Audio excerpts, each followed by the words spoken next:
कहानी बार brings you a cocktail of stories in English and in हिंदुस्तानी। मैं हूं ऋचा और आज मैं आपके लिए लाई हूं लेखिका शांता कौल की कहानियों का एक छोटा सा खजाना उनकी सुप्रसिद्ध किताब काली रात का सूरज से। हमारी आज की कहानी है एक थी नूरी। बस में बैठे हमें 1 घंटा होने को आया था, मगर हम दोनों चुप थे। मन न जाने कहां कहां उड़ान भर रहा था। अचानक मेरे साथ बैठी मेरी सहेली उमा मेरी तरफ मुड़कर बोली, कैसा लग रहा है इन राहों से गुजरना? कितने दिन हुए? दिन नहीं, वर्षों कहो। 9 साल तो हो ही गए हैं, पर मुझे ये रास्ते वैसे ही लग रहे हैं, जाने पहचाने, अपने से। कुछ भी तो नहीं बदला। वही धान के लहलहाते खेत, वही छोटी छोटी पहाड़ियों का सिलसिला, वही फलों से लदे भरे वृक्ष, वही बल खाती सड़कें, वही भीमकाय चिनारों के पेड़, वही मिट्टी की महक। कुछ भी तो नहीं बदला। हाँ, रास्ते तो नहीं बदलते, बदलते हैं इन पर चलने वाले राही। उसके उपरांत फिर वही खामोशी। मन 100 उड़ाने मारने लगा। पिछले वर्षों की यादें एक एक करके आती रही। पन्ने उलटते रहे, कुछ सहलाते रहे, कुछ ऐसे भी जिन्हें फिर से ना दोहराया जाए तो अच्छा है। पर यादों का क्या, कैसे इन्हें रोके? यादों की डोरी हिली तो खट्टी मीठी हजारों घंटियां एक साथ बज उठती हैं। एक घटना उभरती है तो दूसरी उसके साथ ही जन्म लेती है। एक ना टूटने वाला सिलसिला, कहीं थमता ही नहीं। ये सिलसिला भी समाप्त ना होता, पर बस एक झटके के साथ रुकी और मेरे ख्यालों की डोरी टूट गई। उमा ने मुस्कुराकर मेरी तरफ देखा और कहा, चेकिंग हो रही है। पहले ऐसा नहीं था, पर अब इसकी जरूरत है। हाँ, हम ही तो पैदा करते हैं ऐसी परिस्थितियां। खिड़की से झांक कर देखा, चंद दुकानें सजी सजाई थी। हाँ, याद आया, यहीं से तो हमने एक बार चूड़ियां खरीदी थी नूरी के लिए। झट से मेरा हाथ उमा के कंधे पर गया और अनायास ही मेरे मुंह से निकला, हमने नूरी के लिए कुछ नहीं खरीदा, ना चूड़ियां, ना लाल रुमाल और ना पाजेब। वह मुस्कुराई। अरे, किस नूरी की बात कर रही हो? क्या तुम्हारे ख्याल में वे अभी तक बच्ची ही होगी? इतने साल गुजर गए, उसकी शादी हो गई होगी। गांव में इतनी बड़ी लड़कियों को कहां विवाह के बिना रखा जाता है। तू भी अब तक उस नन्ही सी ही नूरी को ढूंढ रही है। हाँ, काफी दिन बीते हैं, एक पूरा दशक। कितना कुछ बदल गया है, पर मेरे मन में नूरी का ख्याल आते ही क्या क्या याद आ गया। खिलखिलाती, मुस्कुराती, दौड़ती हुई आती थी, मेम साहब, आपके लिए फूल लाई हूं। उसकी आवाज कितनी मीठी थी, एक मासूम सी आवाज, ताजगी लिए, बांकपन लिए। ऐसा लगता शांत सागर में छोटी छोटी बेशुमार लहरों का संगीत बज रहा हो, या फिर बहारों का एक मधुर झोंका खुशबुओं के ढेर लेकर आया। हाँ, याद आया, जब पहली बार नूरी को देखा था, उसका बाबा दूध लेकर आया था और वह उसके पीछे उसका फिरन पकड़े छुप छुप कर हमें देख रही थी। उसकी मोटी मोटी काली आंखें सुंदर और आकर्षक लग रही थी। मैंने हाथ के इशारे से बुलाया तो फिर वह छुप गई। उठकर उसको पकड़ने के लिए जूं ही मेरा हाथ आगे बढ़ा, वह एक परिंदे की तरह फुर्र से उड़ गई। हिरनी के बच्चे की तरह कुलांचे मारती हुई दूर निकल गई। अब ये उसकी रोज की आदत बन गई, बाबा के साथ आना और हमारे बुलाने पर फुर्र से भाग जाना। पर आहिस्ता आहिस्ता वह हमसे घुल मिल गई। कभी जंगली फूल लेकर, कभी झूठ मूठ हाथ पीछे समेटे खड़ी होती। बताएं, मैं क्या लाई हूं आज? मैं कहती, आज गुलाब के फूल हैं। नहीं, कुछ भी नहीं, और वह दोनों हाथों से ताली बजाती दूर भाग जाती। एक बार मैंने पूछा, नूरी, अगली बार तेरे लिए शहर से क्या लेकर आऊं? चल, अपनी पसंद बता। वह कुछ सोचने लगी और अगले ही पल बोल उठी, सिर पर बांधने के लिए लाल रुमाल। ये कहते हुए उसके चेहरे पर अजीब सी रौनक आई। एक खुशी की लहर दौड़ गई। ऐसा लगा कि यह उसका सपना था जो सच होने जा रहा था। मुझे याद आया, एक दिन मैंने कहा था, नूरी, मुझे मेम साहब मत कहो, मैं यहीं की हूं, इसी मिट्टी की, आंटी कहा करो। आंटी? आंटी कहूं? और हंसती हुई मुस्कुराहटों का खजाना लूटती फिर दूर चली गई। और हां, तब से मैं उसकी आंटी थी। हम भी उसे अपने पास, अपने करीब महसूस करते थे, जैसे हमारे ही परिवार का एक अंग हो। नूरी। बस का सफर फिर खामोशी से गुजरता रहा। बीच बीच में उमा मेरी तरफ देखकर मुस्कुराती रही। मैंने पूछा, ऐसे क्या देख रही हो? कुछ नहीं, तुम्हारे चेहरे के भाव पढ़ने की कोशिश कर रही हूं। एक खुशी है, एक ताजगी है उसमें। हां, क्योंकि मेरी सोच में इस वक्त वह नन्ही सी नूरी बसी है। उसकी बातें याद कर रही हूं। वह कैसी होगी, कहां होगी, कितनी बड़ी हो गई होगी। बस ऐश काम को छोड़कर अब पहाड़ों के पेचदार रास्तों पर दौड़ने लगी। ये ऊंचे देवदार, आकाश को चूमते लंबे लंबे पेड़, ये ऊंचे पर्वत की चोटियां और उनमें से झांकता नीला आकाश, और उस पर आवारा बादल के टुकड़े कितने रूप बदलते हैं और कितने रंग दिखाते हैं। अब आहिस्ता आहिस्ता लिद्दर नदी का संगीत भी सुनाई देने लगा था। बस ने दूसरा मोड़ लिया और मेरे सामने नदी की बहती तेज धारा थी।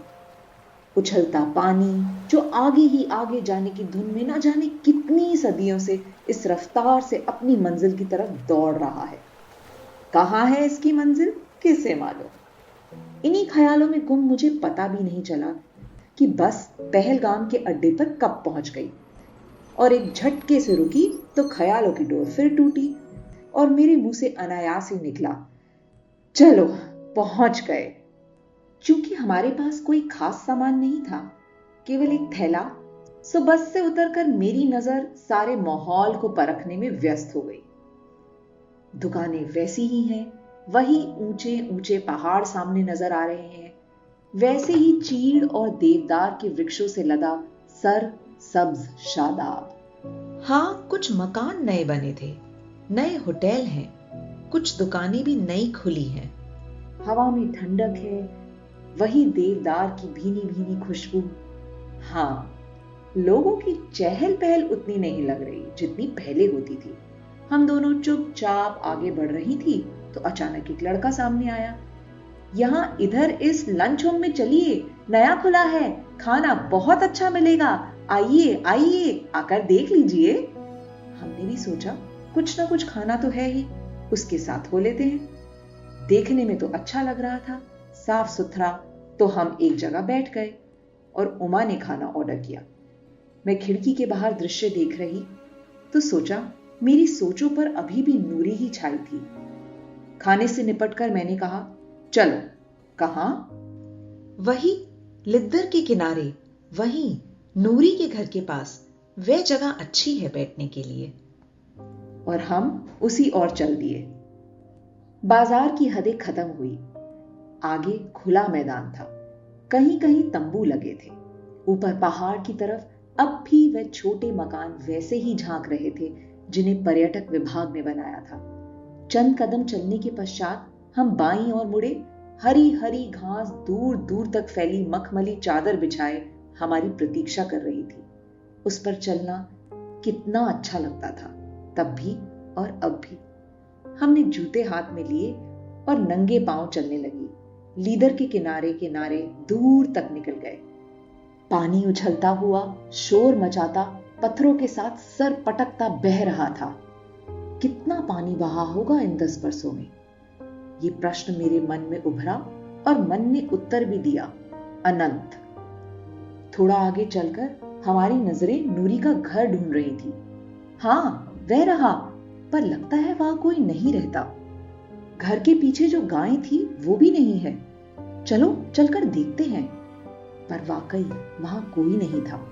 हमने काफी आवाजें दी, नूरी, नूरी, बाबा, कहाँ हो बाबा? पर कोई जवाब नहीं मिला। हम वहीं लिद्दर के किनारे बैठ गए, ठंडे पानी में पांव डालकर। इतना ठंडा पानी कि कुछ देर अंदर पांव उसमें रखे तो जम जाए। हम एक दूसरे को सवालिया नजरों से देख रही थी। दोनों अपने सवाल का जवाब खुद ही दे रही थी। बाहर गए होंगे जंगल से लकड़ियां लाने, अभी आएंगे। पास पड़े कंकड़ों से हम पानी को छेदते रहे और बीच बीच में बातें भी होती रही। उमा ने जरा मुड़कर देखा। अचानक उसके मुंह से निकला, बाबा, नूरी का बाबा। मैंने देखा, विश्वास नहीं हुआ कि वही है। दूर से आ रहा था, लाठी टेकता हुआ, बाल सफेद, कपड़े फटे हुए, नंगे पांव। नहीं, ये नहीं हो सकता। पर चंद लम्हों में वह हमारे करीब चला आया और अजीब नजरों से देख रहा था। हमारे पूछने से पहले ही वह कह उठा, तुम लोगों ने नूरी को देखा? हम उसी को तो देखने आए हैं। कहाँ है? नूरी कहीं है क्या? नहीं, वह कहीं नहीं जा सकती मुझे छोड़कर, कहीं नहीं जा सकती। फिर कहाँ है? कहाँ है? तुमने नहीं देखा? वो देखो, दरिया के बीच में जो बड़ा पत्थर है, उसी पर बैठी रहती है। अभी वहीं थी, अभी आएगी, तुम देखते रहना। तुम्हें मालूम है, उसकी शादी होने वाली है। हाँ, पास के गांव में बहुत अच्छा घर है। नूरी, नूरी कहाँ चली गई तू? चलो, बहुत हुई छुपा छुपी, अब सामने आ जाओ। देखो, तुमसे कौन मिलने आया है? अचानक हमारी तरफ मुड़ के बाबा बोले, तुम कैसे जानती हो मेरी नूरी को? हम अवाक सी एक दूसरे को देख रही थी। समझ लिया कि बाबा अपना मानसिक संतुलन खो बैठा है, किंतु हम चुपचाप उसकी सुनती रही। वह एकदम पलटा और जोर जोर से कहे कहे लगाते हुए वापस जाने लगा। मुझे जाना है, मुझे बहुत काम है शादी का। नूरी, नूरी, कहाँ हो तुम नूरी? एक साथ मन में कितने सवाल उठे। कहाँ है नूरी? क्या हुआ उसका? बाबा ये क्या कह रहा था? आखिर बात क्या है? कहाँ जा सकती है नूरी?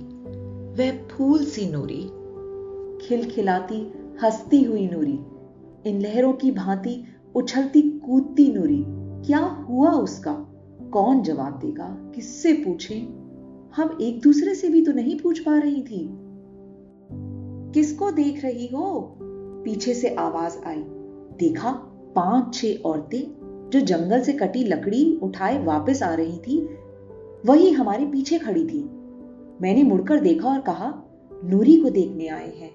वे एक दूसरे को देखने लग गई। फिर एक बोली, नूरी बेचारी, 3 बरस हो गए, नूरी खो गई इस पानी में।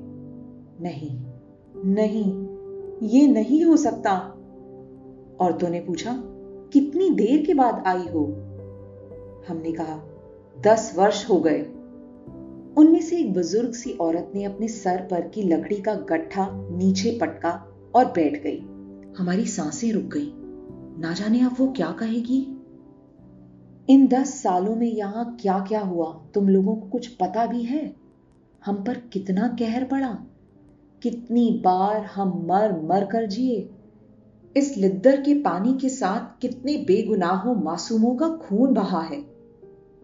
थोड़ा रुककर वह आसमान की तरफ देखने लगी और फिर लंबी आह भरकर बोली, शाम के साए ढलते ही हम घरों में छुप जाते थे, पर वे अनजान लोग, अनदेखे चेहरे घरों से भी लोगों को चुन चुन कर बाहर निकालते रहे और हम बेबस देखते रहे। हमारी आवाज, हमारे विलाप कहीं नहीं पहुंचे, उस पाक परवरदिगार तक भी नहीं। कितना जवान खून बहता रहा, पर इस लिद्दर का पानी लाल नहीं हुआ। जिस दिन लाल होगा ना ये पानी, बस वही समझो कयामत का दिन होगा। उसने अपनी ओढ़नी के कोने से भीगी आंखों को पोंछा और फिर बोली, वो दिन कितना मनहूस था। सुबह से ही ये नीला आसमान काले बादलों से भर गया था। हम जल्दी जल्दी पास से ही लकड़ी बीन कर घर लौट आई। दरवाजे बंद हो गए सब घरों के। अचानक एक अजीब गंध हवा में घुल गई। साथ ही गोलियों की आवाज उभरी और हमारे दिलों की धड़कनें बंद हो गईं। कोई बाहर नहीं निकला।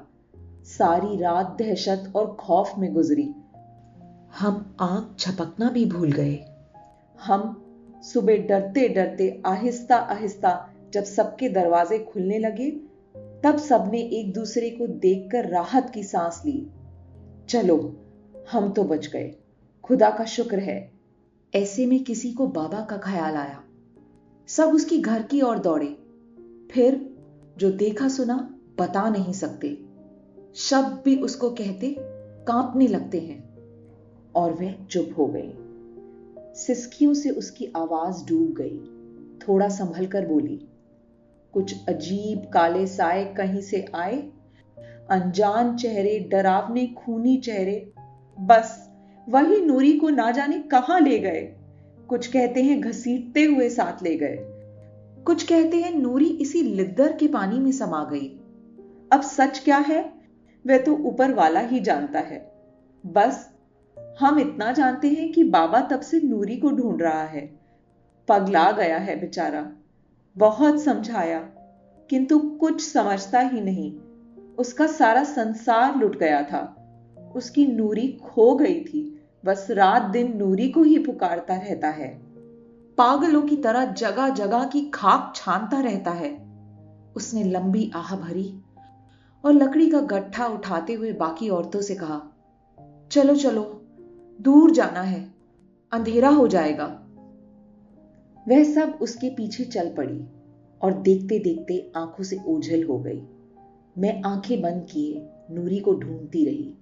कैसे ले गए होंगे, कैसे डूबी होगी वह इस पानी में। वह नाजुक सी कली नूरी, जंगली गुलाब की तरह महकती नूरी। मेरी आंखों के सामने नन्ही सी नूरी का मासूम चेहरा बार बार आता रहा। मैं उसे जवान नूरी के रूप में देख ही नहीं रही थी।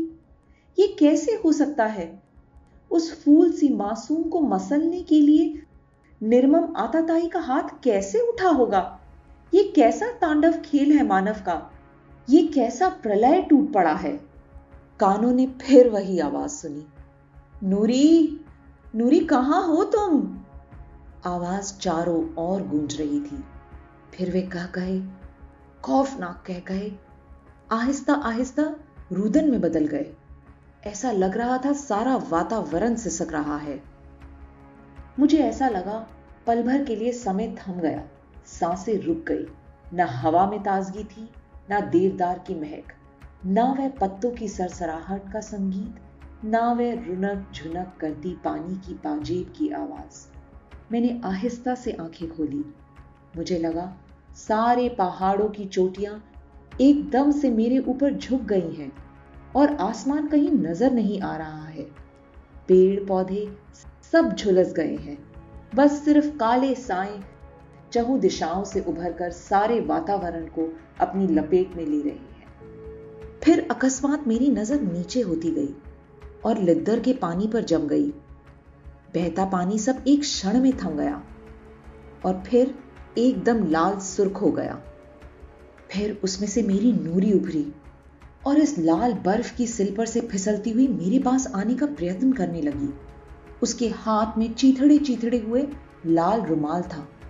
मैं सिहर उठी और मेरे मुंह से एक घबराई चीख सी उभरी, उमा, भागो यहां से, भागो।